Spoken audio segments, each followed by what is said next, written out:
Back at Scott Collegiate, Chris Beingessner is getting his drama students ready for tonight's performance of Eat Your Words, a tongue-in-cheek rebuttal to the Maclean's article. Say it with pride. And let's have a pause, right? Because they're kind of running together. So Terry Lynn, you were kind of, before you even got to the front, you're like, I just want to get off this stage, right? But when you get to the front, this is North Central. There was a Maclean's article from 2007, it's kind of infamous now, that said that this was the worst neighborhood in Canada. And our kids who live here, it's their home, they don't think so. And so the theme, then the students who were in entrepreneurship actually came up with the Eat Your Words theme, and then for the whole evening. And then in drama, when we started to put our collective together, we talked about looking in at North Central and the way that the media portrays it. And then also the students and where they're at and what they're seeing when they look out. Every one of these kids has a story to tell. But it's not just how bad things are in North Central. Risa Natauhau plays the part of a newscaster in the show. Everyone who lives here has like a stigma attached to them because of the Maclean's article. And it's not, I don't know, I think it's kind of lame because it's not like that here at all. Like sure, there are bad situations, but they're always blown up and stuff. And like there's so many other good things here other than all the stories that were told in the Maclean's article. For many of the kids taking drama, the opportunity to do something with a purpose has helped rekindle their interest in school. Josh Steves is an aspiring young hip-hop artist. I felt like I should come back, and it's a good school. A lot of opportunities, like art class, and like I said, drama class is one of them. And like I even wrote a song, and I'm a hip-hop artist too. And drama class gave me a chance to perform in front of a bunch of people. So I'm pretty happy about that. Drama class is good for everyone. And at this school, it's just something different. Yeah, dinner theater project, it's really different. Yeah. How important do you think that is for the school? Really important. Like, they would be so mad if one of us never showed up. Like, they'd be pretty upset, but we're all committed to it, and we're always showing up every day. For others, like Brandy Watson, acting has helped her come out of her shell. Well, I was a very like a really shy person, like, you know, just keep to myself kind of thing.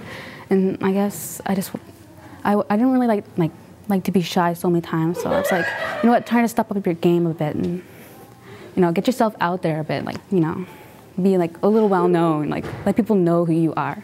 So I just like, okay, I'm taking drama, don't be scared. And just try to do your best. And yeah, it's a really big step for me because, yeah, it's out of my comfort zone a bit. All of the teachers at Scott have rallied behind the dinner theater program. Janine Taylor has been teaching English for 5 years and knows what works for her students, like allowing some flexibility around learning. Like in English, there's speaking objectives, so a lot of the speaking objectives were hit in the drama class because the kids, you know, would have to go and, you know, do monologues or practice scripts or, you know, read-throughs and stuff. And then even if the students were not in the drama production, they could drop in, you know, and see when the classes were scheduled, and they could drop in, you know, and take that to get their speaking objective covered. So that's one way. Another way is, for example, in like English B10, you're supposed to cover Shakespeare. Instead of, you know, to make it relevant to the project in some way, what we did is we had the drama class, like Chris Beingessner, the drama teacher, offered a Macbeth little kind of mini play thing that they did as a read-through, as a practice for drama. So once again, I didn't have to do it artificially, you know, for the English students, but they would drop in on a drama section again and read through that, and, you know, at least it was covered in some way. Guys, that looked a lot better, but they'll be here and then it'll move. While the actors smooth out their lines above, down in the basement, commercial cooking students are preparing the meal for tonight's performance.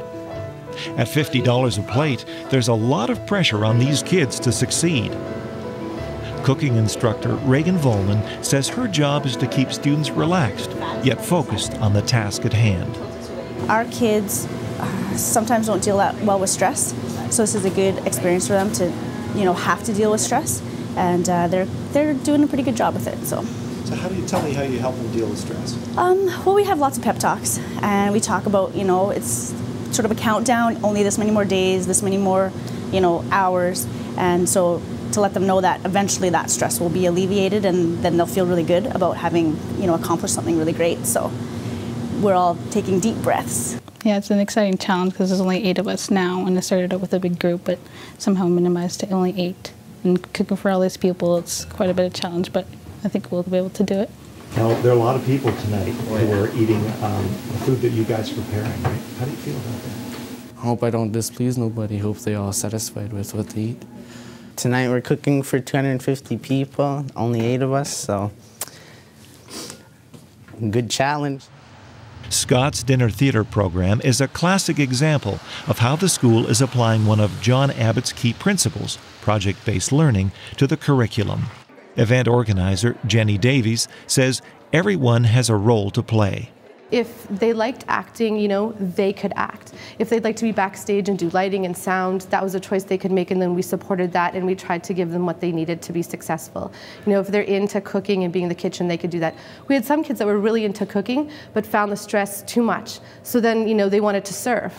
Super, that's no problem. You can cook in the kitchen and you can serve, you know, it's not a big deal. We had some kids that are, you know, great with people. And when the people come in tonight, they're gonna be at the front, they're gonna greet them, they're gonna take their tickets, they'll host them to their seats.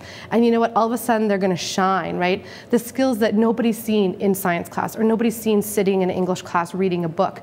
People are going to see tonight, and we really think those are important skills for right now in their learning, and also just to promote learning further down the road, right? If I can take ownership over this and be successful, the next thing I'm asked to do, or the next thing, you know, I might think of trying, maybe I'll have a little bit more confidence, and it'll work better for me.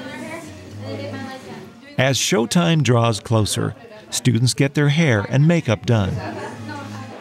Soon the auditorium is packed, and the curtain opens on Eat Your Words.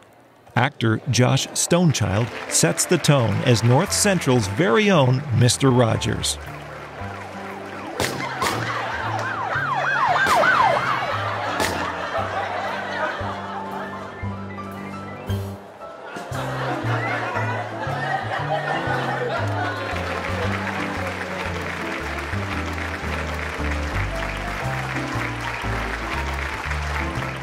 Welcome to North Central. Let's show you around. It was January, and it was minus 40 outside. I have no family in the city, and nowhere to go.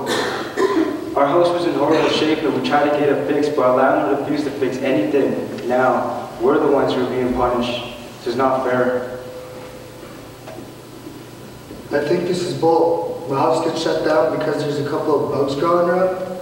As for the sewer, I'm going to fix it. The guy renting the place didn't tell me that they had a backup. As for the mold in the bathroom, I'm going to fix that too. I just can't do it right now because I don't have the right tools, and I can't afford them since they evicted my tenants. I am so afraid. I don't know what we're going to do. Maybe I should burn the house down to get back at that stupid landlord. He charges too much rent and he never fixed a damn thing. Where am I supposed to live, and where am I supposed to go? 3 people charged using dogs as weapons, a drug raid, police shot and killed a pit bull. A house on the 1200 block of Robinson Street, police and SWAT team approached the rear door. Occupants of the house used pit bull to attack them. First appearance in court on Monday. In other news, on a lighter, more fragrant note, the residents of North Central will start to smell better because the Doomy Pool will be opening soon.